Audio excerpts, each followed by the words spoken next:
When considering a lot of different claims of different angles to approach various types of energy, there's a lot of people, it's almost confusing in a way. You got people saying, I don't understand. I thought Biden was green and then he's doing all of this stuff. He's not green. They show this list of stuff that says that, boom, actually he's been not stopping things but enhancing things.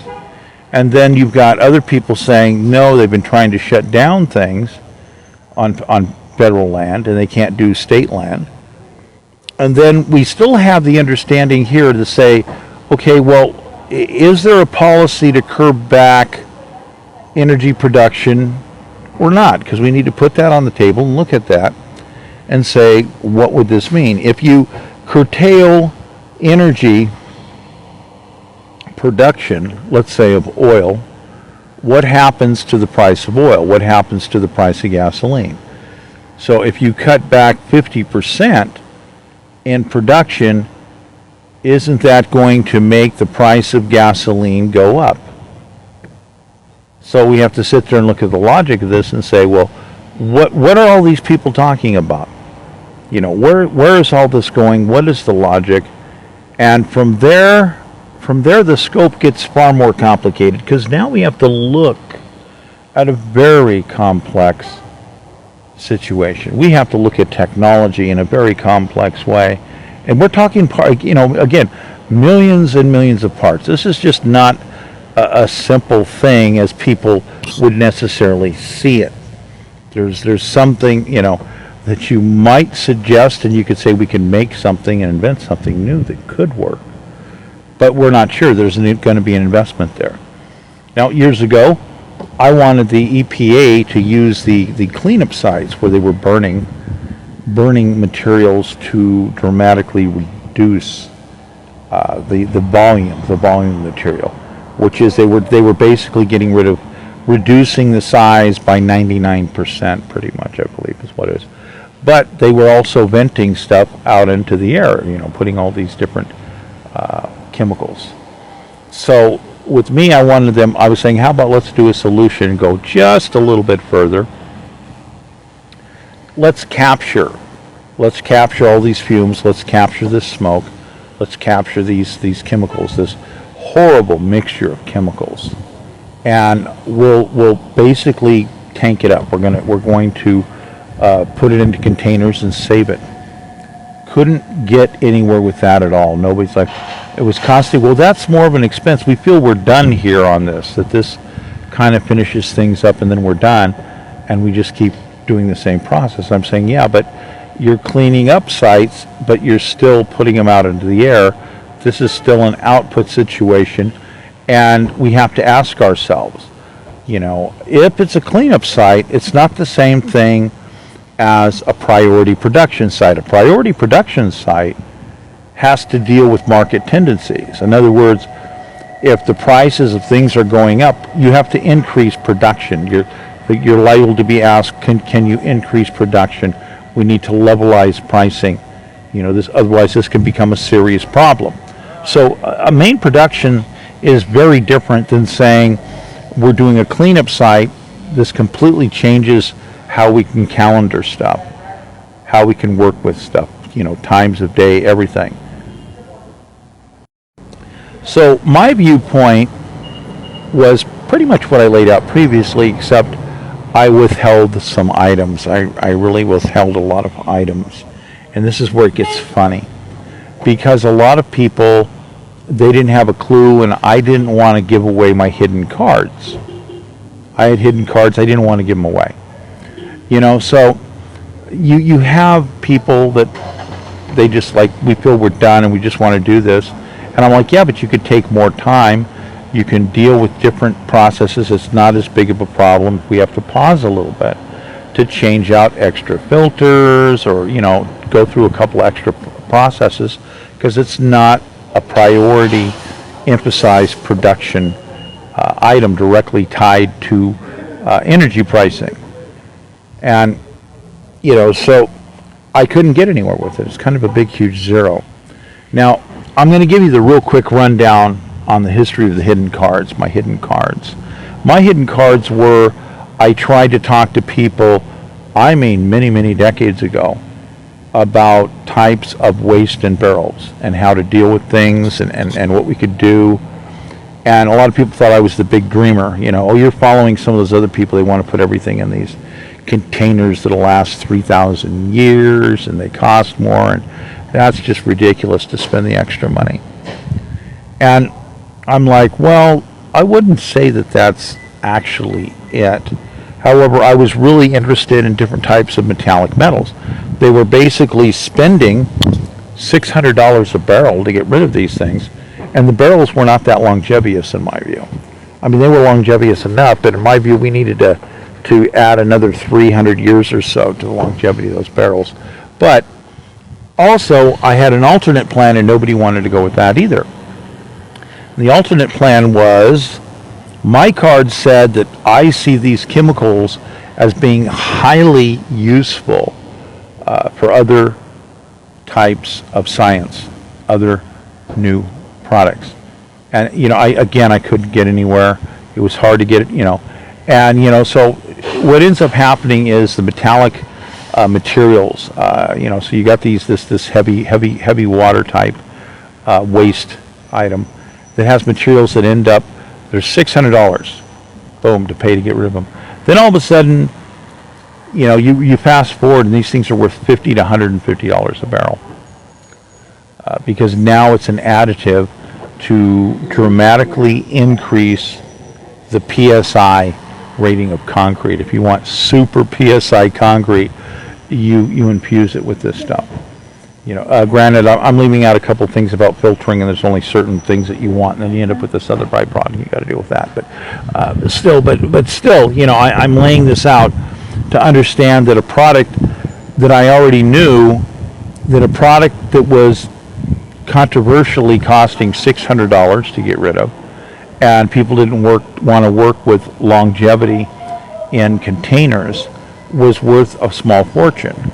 So it's like there's all of these square footage, all of these sites. It was six sites that wouldn't existed where all this stuff has been buried, and you don't want to disturb it because it's a real problem. It'll break open. But yeah, and now these things have changed significantly because these materials are now considered an asset. So there's the winning one right there. There's a winning one. In other words, my analysis, my understanding of chemistry, which I consider not very good in many ways, I have to consult everybody. I mean everybody, you know. You know, because you know, I'm so short of all these times. I got incredible brilliance in other areas, but when it comes to chemistry, I got to say, man, I have to talk to everybody. You know, I have to ask questions. You know, but still, you know, I get into, you know, that tunnel vision of focus. And I see things. I detect things, and I'm looking at these combinations.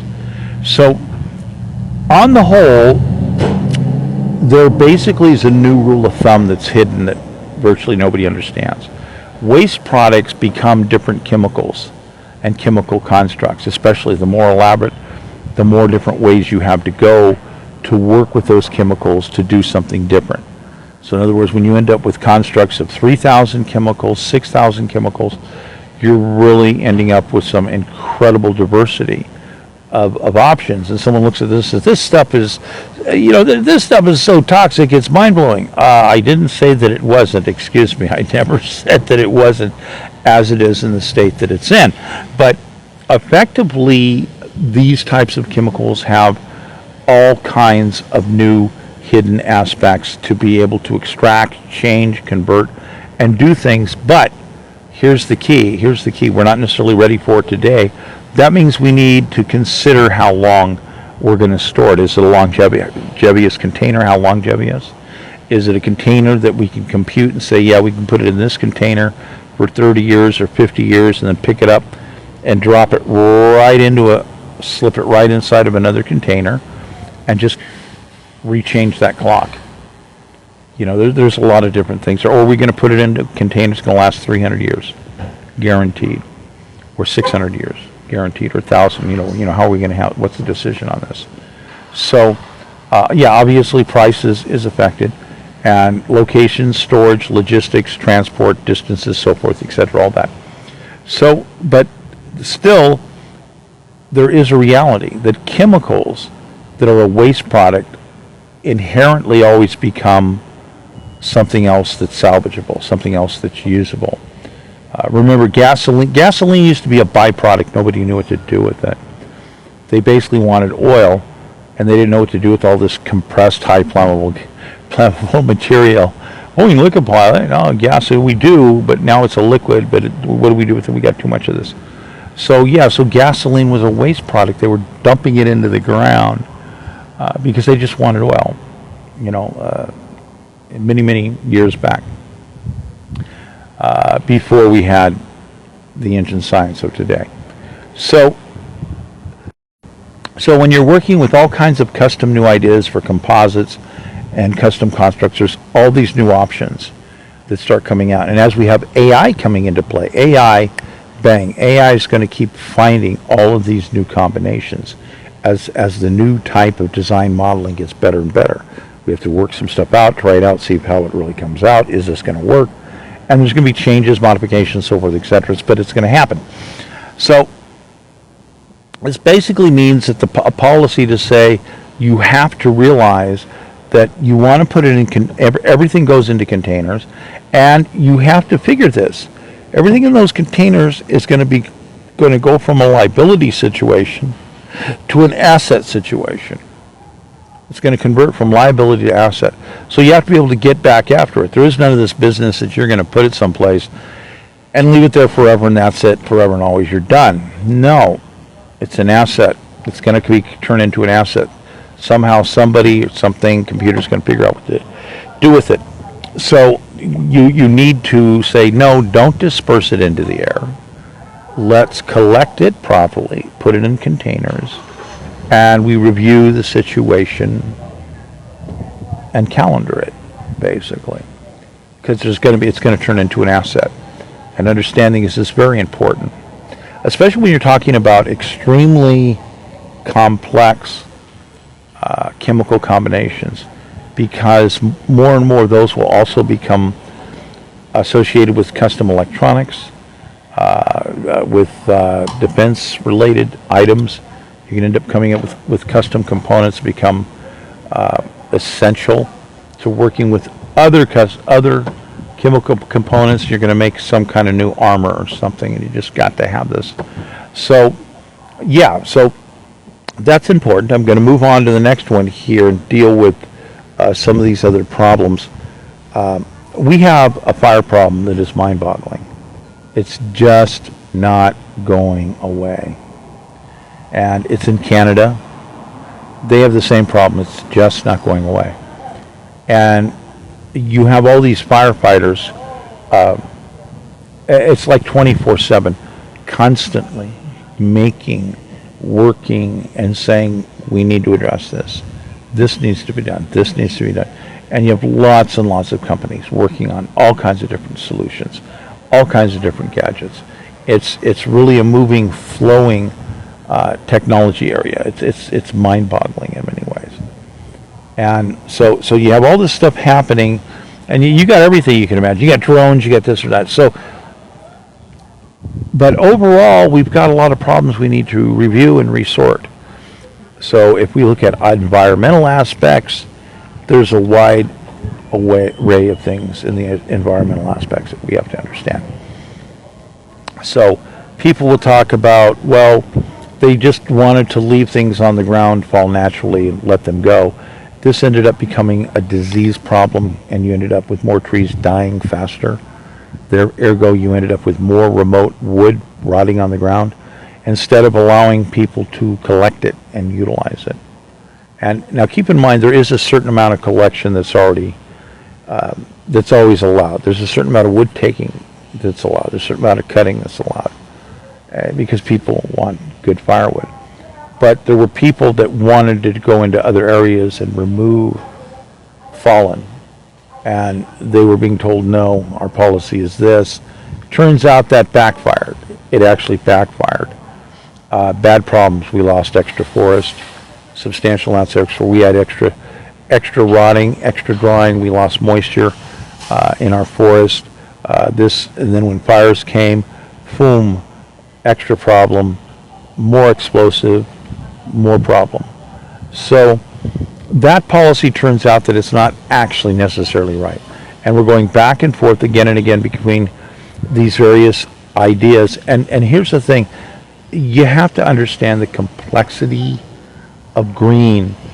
Okay, the complexity is mind-boggling, and I do mean mind-boggling, because you've got green that's looking at what are the effects of greenhouse, and that's mind-boggling. There's so many ways to split that, it's incredible.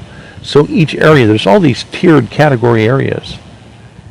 So the complexities of this are mind-boggling. So you have all these different people that are going to talk about animal psychology, environment, animal psychology, the need for a certain amount of acreage to basically be completely wild, not disturbed, not penetrated, not molested, and you know there's all of these reasons for stuff. Otherwise, you're going to change certain types of tendencies. So this is a very complex area to look at. It's never ending. It's just always growing. It's very large. So when you're looking at all these complexities, you have to sit there and keep listening to different people. You know, so you actually do a lot of listening. You know, and you're trying to absorb material, and then you're looking, you're trying to snipe in a way. You're trying to find key points that are important to work with. And with me, I'm different. You know, I'm trying to understand more than just the two sides of the argument. Way more. I have way more parameters in my head. But you know, so it's there. So the truth is, at this point, is that we need to still do major overhauling respective to many of these field areas because of logistical realities. We have logistical realities that say that we still have encroaching factors on wildlife, and we have the reverse. We have not being good stewards, and animals are running out of food and water. So they're traveling further distances, and they're going into cities. So you'll have people see things, you know, as I've seen things myself, you know, I've seen, you know, a lot of wildlife that's quite incredible, you know, when you're seeing basically panthers, and you're seeing, you know, mountain lions, and you're seeing all kinds of things, you know, you're seeing very rare items, you know, animals that have been supposedly extinct in California for 100 years, and boop, they're popping up. And people say, oh no, those just gravitated from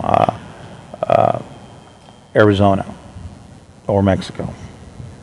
Well, regardless, they're popping up. But there is a reality that there are creatures that basically fled human existence and hid.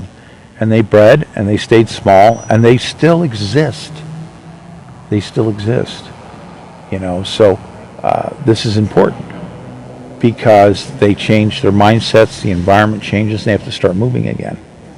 You know, so when you run into these various creatures, you know, so we got a lot of categories that we have to think about. Like, we're going to think about the California jaguar, and people go, there are no California jaguars. I want to look you straight in the eye and say, you're full of shit. I ran into a pair of them, and one of them, this thing was big, you know. This thing, head to tail, was more than 7 feet long. Its mate was about 4 feet. She was very pregnant. So, yeah, we have these creatures still living here in California. And this is, like, really important that we're going to have to deal with this. And there are problems, a lot of problems. The amount of naturalized territorial area that's necessary to consider these things as it is known today is a lot, and we're not going to have enough land to be able to keep doing this. So if you start working with projections to say, what do these look like in 100-year sequences, 50-year sequences, let's go forward 500 years, 1,000 years. And you're looking at sequences that aren't working, you know. So that means everything has to be rethought. Everything has to be rethought. So my prep of different parameters in my head says, how do we rethink this? Because there's also other factors to deal with that people haven't thought of. And this means in order to deal with this, we're going to have to use completely different systems. It forces us into a completely different style of stewardship. It's a completely different upgrade and training for people to be able to come up with brand new, groundbreaking alternatives to work with all this stuff. You know, we're not just talking about adding drone technology. We're talking about adding new drone technology. We're talking about adding specialized drone technology with acoustical abilities, the ability to project sounds that can attract animals or drive animals away. And there are differences between unpleasant sounds, unwanted sounds, versus sounds that are perceived as dangerous, versus sounds that will put you into incredible paranoia. So the array of these various sounds, just with these type of drone systems that can be utilized, if you have the proper wide range pattern. And wide range means, how do you get the battery power for longevity? Well, you can have poles set up and little pads, and they can set down, and if the wind's not too much, they can sit there and recharge. You kind of sort of, yeah.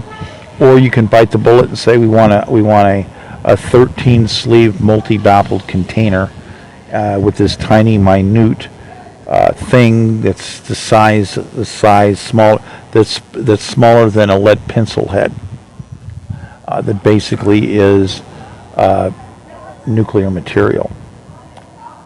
And then you take that and it's ground up into this microscopic powder, and you put it throughout your teeny tiny battery that is basically the size of a quarter. And this thing has enough energy to power 50 homes for 30 years. You stick that in a drone, now you now have a nuclear powered drone. Now, do you need batteries as big as that of what I just said? No, you don't.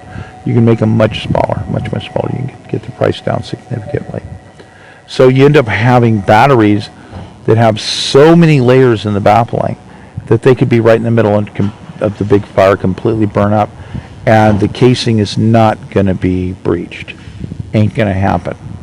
You know, the military went through, I've seen lots of stuff, the military went through extreme procedures to make sure that whatever we got is going to stay intact no matter what the situation is. Bombs dropping right on it, next to it, whatever. You know, it doesn't go up. You know, we're talking extreme measures. So this casing is very real. It's more refined of a science and understanding, and it's much cheaper at a smaller rate. So if you use this, if you're using this with the drones, now you have a power of what? You can use higher amplitude transmissions. That gives you a longer range receiving and transmitting. That means you can work with AI. That means you now have these systems that can do something. What can they do? What they can do is they can save our wildlife from fire, because we can't get people in the furthest remote ends when these things start up. Which means the only thing that we have an option to do is just set some kind of automated drones capable of surviving in high heat, to be able to get as close as they possibly can and be able to affect moving wildlife. And this even means moving wildlife ahead of time. You know, detecting and say, yeah, the fire's 7 miles away, but we don't think we're going to put it, sometimes even 13 miles away in some instances. We're not going to be able to put it out. Let's get the wildlife moving. You know, one side, let's attract it one direction, let's push it the other. You know, get that wildlife and save its life that way. This also means we have to address emergency water and food drops. We need to have emergency situations where we're going to have semi-permanent miniaturized stations for feeding, water, medical testing, catch and go type systems to take a blood sample, to types of systems could catch and go and remotely tag things, so we can be able to trace and all this stuff and deal with getting proper medical to these creatures to get control of the overall life medical situation. So yeah, these systems do have an inherent cost, but we have a recovery system for that. There's positive backflows that bring about basically a big payoff. If you're looking at where's the for-profit in this, it's there. I'm going to explain repeatedly various areas that overlap of why there's profit, and it's practically and it's the right thing to do. So we have things. Number one, I can't emphasize this enough. We need the meat. I'll say it again for those of you who don't understand. We need the meat. We also have other factors of other critters need the meat as well. So this is important. Now, let me shock you into reality, because I'm going to get to a point right now that most people jump over and don't include. And that's the part where people who think that leaving stuff undisturbed somehow is fixing things. That's a lie. That's a lie, because that's not the truth. Go out and hike into those areas. Let me tell you what you're going to find. You're going to find a lot of carcasses. What's happening with them? Disease isn't controlled. Okay. But bigger, the number one problem that you're going to run into, heat stroke. They couldn't find proper shelter. They literally died of heat. They died of lack of water. They died of lack of food because the food supplies locally changed. All of a sudden, there's no food for them. This isn't a joke. Not a joke. So you're not getting anything done if you end up going, yeah, we're just leaving it all alone. God can take care of it. And the truth is, no, you're not a steward. You're not a steward. You have left these poor creatures to go through horrifically horrible situations. And they're starving to death, they're dying of thirst, and they're dying of heat. And and people need to accept the truth. I'm just going to put it flat out onto the tactical table like that. You're not going anywhere with these policies when your wildlife is shriveling up like a grape. It doesn't do anything. You're not a steward. You're not a land steward. You're not fixing things. So yeah, this means we're going to have to rethink everything. Now into this, you've got a lot more into this. You've got a lot more complexities. You've got things like Indians saying, by the way, some of this land here, there, we own it. Y'all kind of screwed us. We need to talk some more. Okay, talk some more. Yeah, good thing actually. Do something. Other people never happen, right? Yeah, you do something. I'm doing something, but a lot of people may not understand what I'm trying to get done. So I'm going to lay out more. More of this also is that basically we had people over 150 years ago being asked, hey, will you pay some more taxes? We'll pay you back so we can buy this land. Huge land grabs. I got a lot of stuff. You can look through my other stuff and see how I talk about that. But this is the real truth about it. The real truth. So there's a problem. People have been cheated. They never got paid back. They never got their residuals. They never got their stock, and they never got their little pieces of land that they're also supposed to be guaranteed. 9 out of 10 people got burned. Here's the problem. Here's the problem. Look at the money that was paid for. Comparatively, those are peanuts. Those are peanuts. Even if you adjust for modern valuation today, it'd still be a peanut. You're still talking handfuls of peanuts comparatively to get a hold of that. What happened? Was there land theft? Yeah, that happened. And I'll tell you right now, I have to mention, please don't come up to me and start pointing to me. Well, here's some people stealing land. Look at this area here. They grabbed all this acres. And I look at it and I go, I'm going to slap you, man. This land is almost inhospitable, number one. Nobody wants it, number 2, or wanted it. And number 3, they need 4 acres to find enough food to feed a sheep on that. You know, and you're going to say, look, these people are still, I don't want to hear it. Really, I don't want to hear it. I'm not going to say you couldn't find a couple instances, but I'm saying I think you're crazy. Now, you want to show me that you did research and you found some people that put a bunch of stuff in here where they took green land and lots of it. Yeah, that happens. I researched stuff, I found stuff myself. Talked to a lot of people over the years from time to time about that. They were very concerned, tried to buy land themselves. They were constantly discriminated against. And then all of a sudden they blow it and they go, now they're selling that land. And I was trying to get it for 7 years. This is not a joke, the corruption that's been occurring. So the understanding, you know, just take Google Map out, you look at Google Map, and you look down on this, and you realize, whoa, we've been robbed. Whoa, we've been robbed. What happened here? And our forefathers actually had a lot of really good rules for a while, but those got bent all out of shape. Further, you know, future corruption comes in. Time moves on a little bit, and people elect people that they think are okay, and it doesn't work out that way. You also have leaders that violated the rules. In other words, they did something they weren't supposed to do, and said, well, I'm the leader, I can do whatever I want. No. You know, so problems. Yes, we have a lot of things we have to sort out.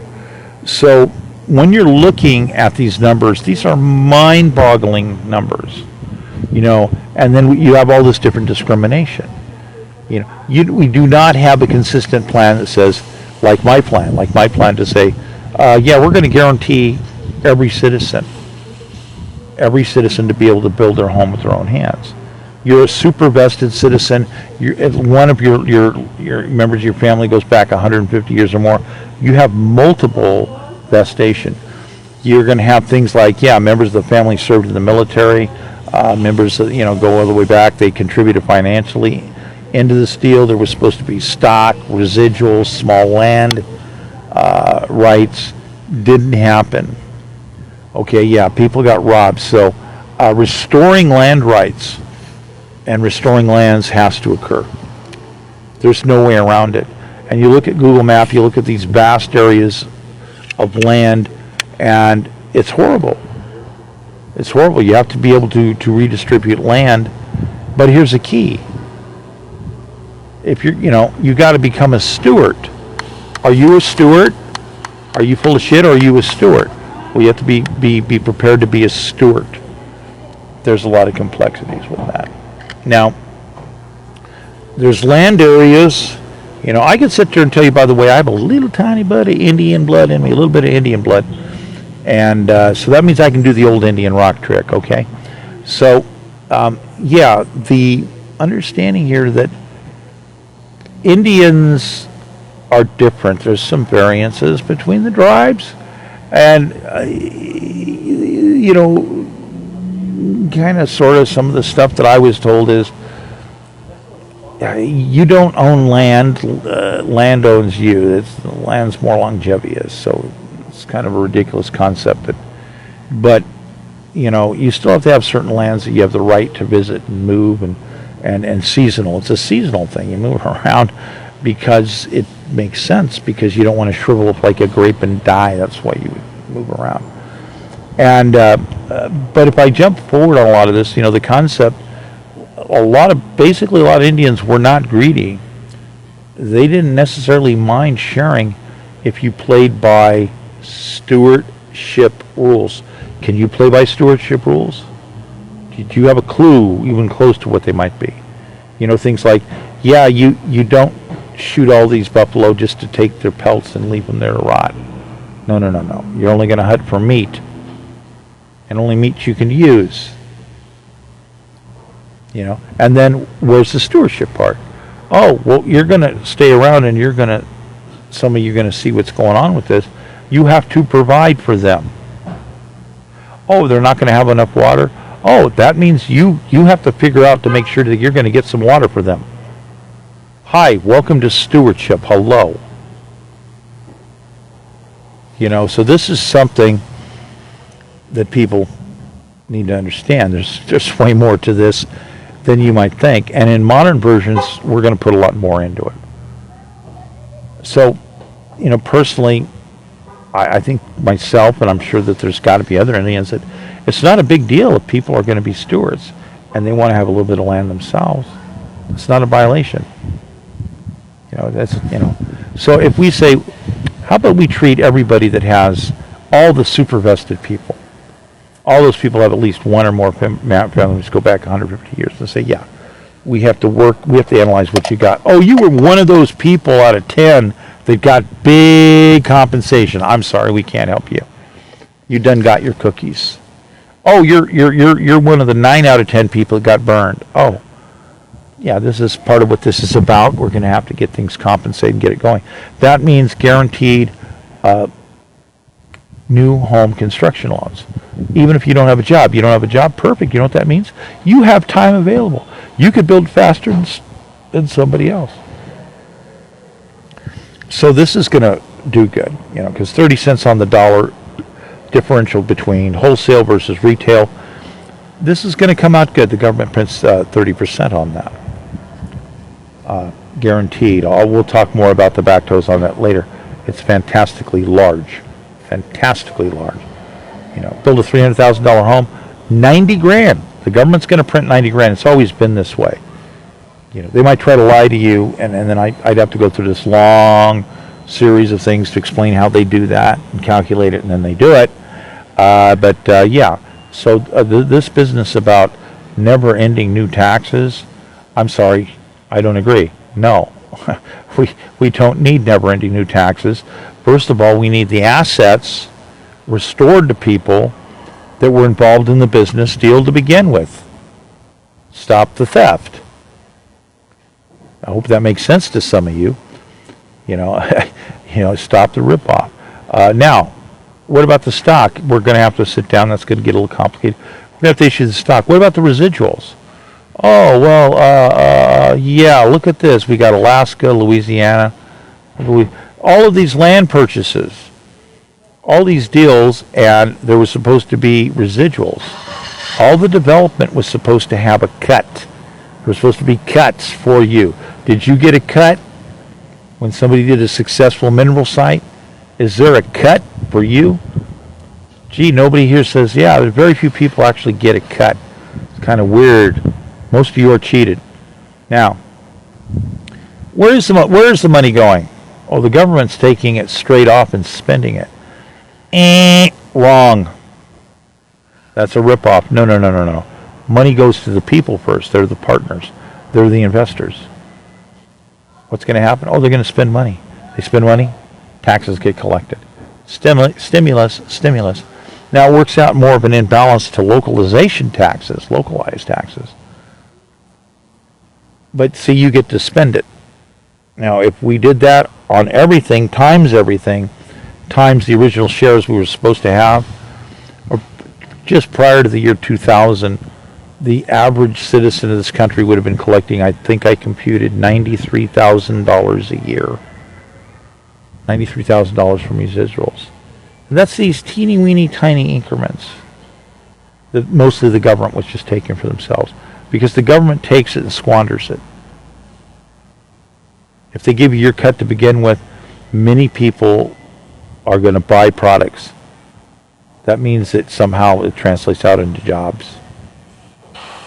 Some people are going to make a bunch of money, maybe not just off their residuals, but a lot of people come in with spending their residual money, and now they have lots of money. They're going to start building, constructing, extending. And this means the government's going to start printing more money. There's this equation that keeps growing and growing, and you've got the federal assessment that keeps coming in again and again. So again, this is a very large economic modeling system. This is one of the reasons we needed the large economic modeling software that I would keep pushing over the years. So to understand how this all works, because my system's going to pay off the national debt in 3 years. And, then we're going to talk about at that point about eliminating taxes dramatically, going to a completely different asset stimulus-based cut system. We'll talk more about that at a later point in time. It's an enormous amount of mathematics and work to explain how that works. Now, so into this, we were talking about the factors of understanding stewardship and controlling our environment, dealing with the fire problems. In order to deal with fire, you need water. You got to have water. In order to deal with the fire problem, you have to listen to what the firefighters are going to tell you. You're going to have to listen to the firefighters who are engineers. You're going to have to listen to these other engineers that are going to talk about we need this or that, or maybe this could work. It would be nice. Yeah. So, yeah, we're talking about lots of pipe getting run.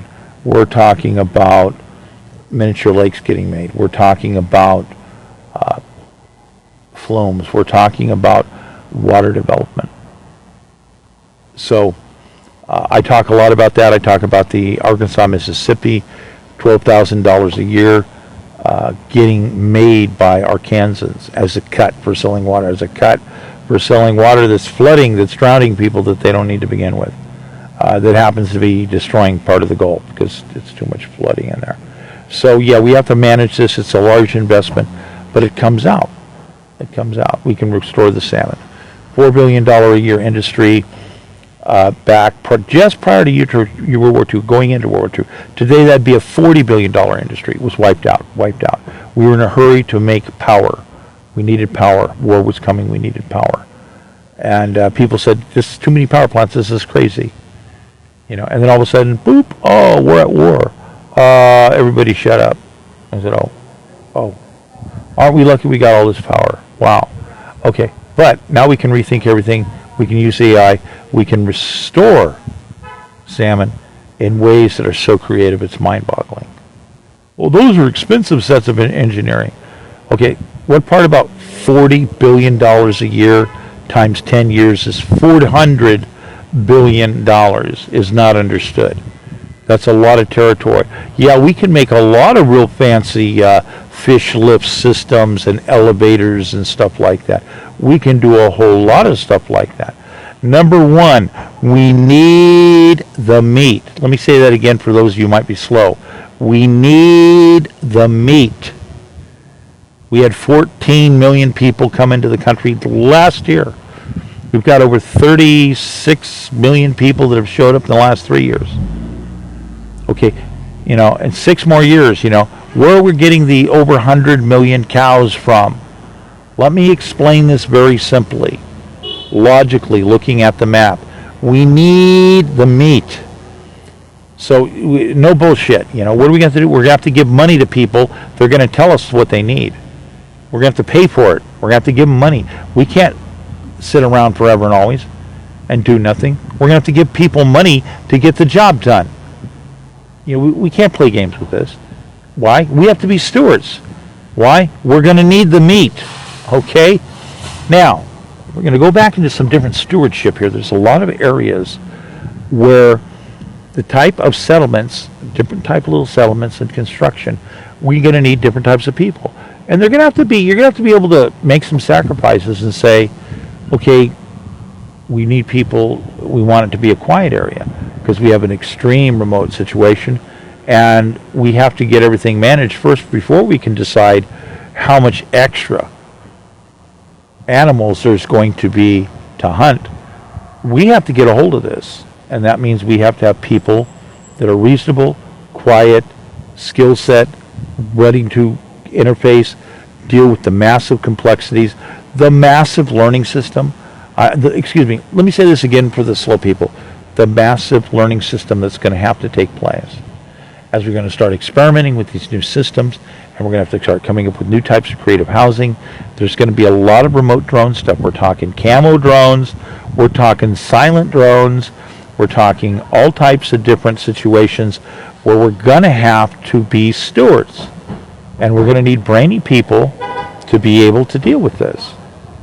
And it's part of the overall program that someplace into this eventually translates out into we need the meat and we need the knowledge, and we have to get over the fact that in the next 500 years we're going to have to deal with brand new management systems respective to wildlife. wildlife is not going to be as wild as it used to be. Now we can ignore the problem, or we can become stewards and deal with the problem. And becoming stewards and dealing with the problem, guaranteed, eventually is going to be us dealing with. We're going to have to manage these animals different. What does this mean? You want me to tell you what it means in the future? I'll tell you right now. A lot of what this is going to be is biological radio management systems, acoustical management system. I talked about acoustical a little bit already. Now basically, biological emotional radio sets means that you can set up biological emotion fences, which means that you get closer and closer to something and they feel these energies, and it can be attractive or repellent. There's different ways to do it. There can also be what's known as mind dampening nullifiers. It's complicated to explain that, other than the fact that what it does is it mellows your brain out, and it basically jams part of your brain from having violent psychotic tendencies. There's been a lot of work in these areas. China's done a lot of work in these areas, by the way. Don't want to go there. People are going to talk about what happened there. That's for another time, to talk about that another time. But because it goes all the way back to the 20s. Actually, World War II was the big one. A lot of research was captured back then to understand what happened. So, but the animal translations into this is we have new methodologies respective to how we're going to be able to deal with these technologies, how we're going to be able to integrate them with drones, and how in some cases you're going to have to do catch and release. That's going to end up putting, in some cases, electronics in the heads of some creatures. So, if you can imagine a mountain lion that decides it's just going to go into the area, it's going to go into your district home area, it's going to run all around it, wants things out of the trash can or whatever, and then it decides it wants to go eat a 3-year-old. Well, that's not necessarily going to work. Now, how if you have a circuit in there that if a little 3-year-old or human being is crying, there's a signature to it, by the way, that would activate the remote implant in the lion to mellow it out.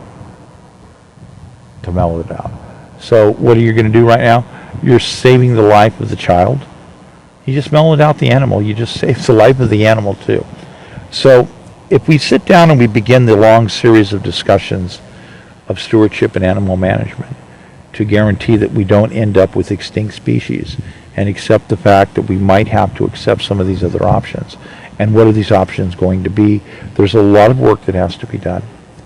And we have to sit down wisely and discuss this. There's a lot of work that has to be done. But we can end up doing this. But 500 years from now, we're talking, everything's going to evolve. It's going to be a different situation. And we're definitely going to be talking about what these systems are going to be, as far as we might have hikers going into the most wild areas you can imagine. And wild creatures manage to reasonably get along. And what? Not actually get upset. We've already got a lot of areas where the bears are begging too much. This isn't a joke. The bears are begging, and they get upset, maybe they're going to scratch you. A lot of them won't do that. Or if they do it, it's accidental. They just, some of them, they're turning into dogs. They want to be your buddy. And people tell you, you don't want them to do that. But again, we're talking about a lot of stuff. Now, wildlife original thought, transitional management. When you're talking about understand the transitional management and genetic tendencies, and you want to be concerned about preserving original wildlife tendencies, then you're talking about using your implant technology in a completely different way. You're talking about actually adding formats of a custom construct to basically rile them.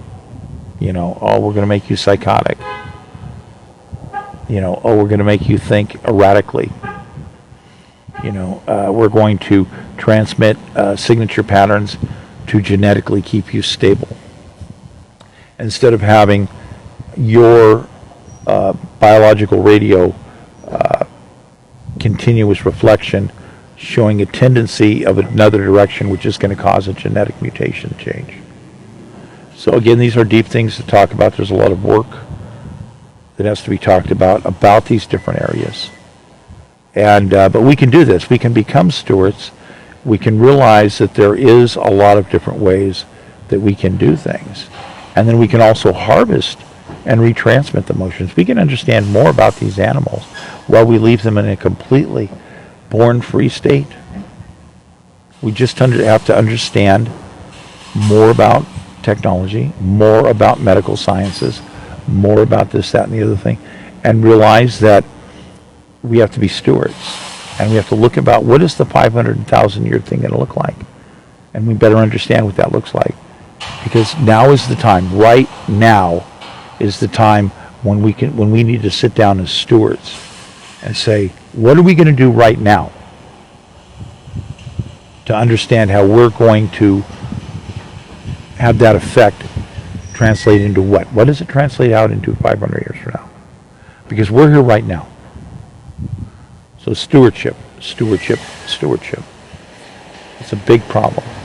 So we're talking about finding the harmony between all the balances, which means, yes, the animals are going to have to get used to integrations with people, but then we're going to have to also make sure that they got their born-free states and they get stimulated to keep their original aspects, so that we're not going to genetically damage them so that they genetically no longer breed. Now, there's some complexities. Is there going to be a percentage of them going to be turned into pets?